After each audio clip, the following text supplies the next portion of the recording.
आज अतिशय महत्त्वाची घडामोड घडलेली आहे ती म्हणजे पूजा खेडकर प्रकरणात। पूजा खेडकर या तब्बल 72 तास वाशिममधल्या आपल्या विश्रामगृहातच होत्या।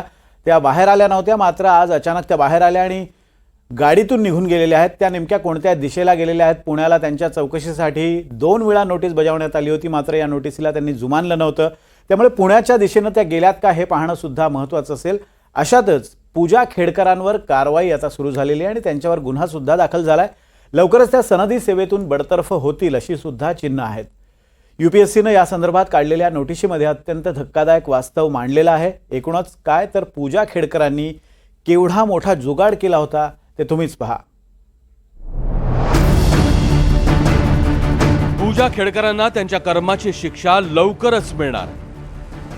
गाडीवर अंबर दिवा लावून फिरणाऱ्या जिल्हाधिकाऱ्यांच्या विरोधातच तक्रारी करून थैथयाट करणाऱ्या पूजा विरोधात यूपीएससीने कारवाई सुरू केली। फसवणूक केल्याप्रकरणी पूजा खेडकरांविरोधात यूपीएससीने गुन्हा दाखल केला।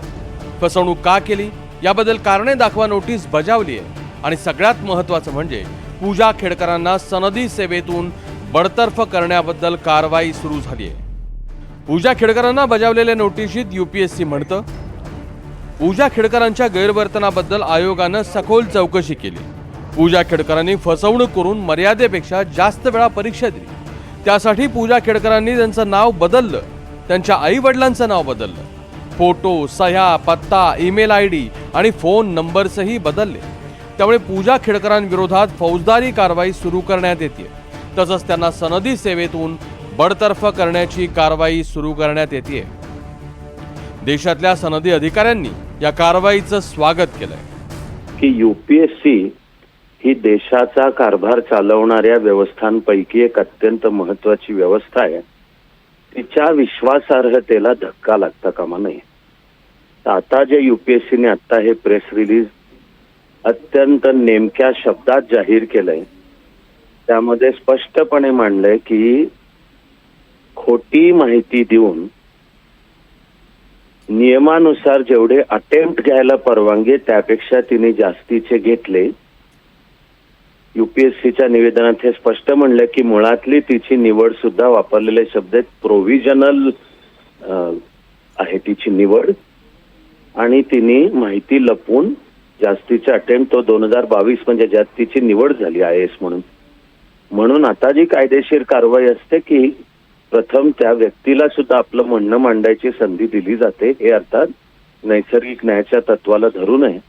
पण त्याचबरोबरीने कागदपत्रांचं तिने फ्रॉड केलं असं यूपीएससी स्पष्टपणे म्हणतंय आणि पोलीस कारवाई चालू करणार आहे। पूजा खेडकरांना आता यूपीएससी मधून बडतर्फ केलं जाईल। देशातल्या सर्वोच्च व्यवस्थेची फसवणूक केल्याप्रकरणी पूजा खेडकरांना अटकही होऊ शकते। यूपीएससी हे देशातली अत्यंत महत्त्वाची व्यवस्था आहे। कुठल्याही परिस्थितीत तिच्या विश्वासार्हतेला धक्का लागता कामा नये। तरीही पूजा खेडकरांसारखे जुगाडू गुन्हेगार या व्यवस्थेशी छेडछाड करतातच। पूजा खेडकर प्रकरणानंतर यूपीएससी किंवा कार्मिक मंत्रालय धडा घेऊन अशी प्रकरणं सुमोटो दखल घेऊन शोधणार का? पूजा खेडकरांवर कारवाई झाल्यावर अशा जुगाडू उमेदवारांना जरब बसायलाच हवी। 12th फेल चित्रपटामध्ये एक डायलॉग आहे, ईमानदारी की 3rd डिवीजन बेईमानी की 1st डिवीजन से कई ज्यादा खुशी देती है। ईमानदारीला धाब्यावर बसवून बेईमानी करणाऱ्या पूजा खेडकरांसारख्यांच्या पापाचा घडा एक दिवस भरतोच। दिल्लीहून रामराजे शिंदेसह ब्युरो रिपोर्ट, NDTV मराठी।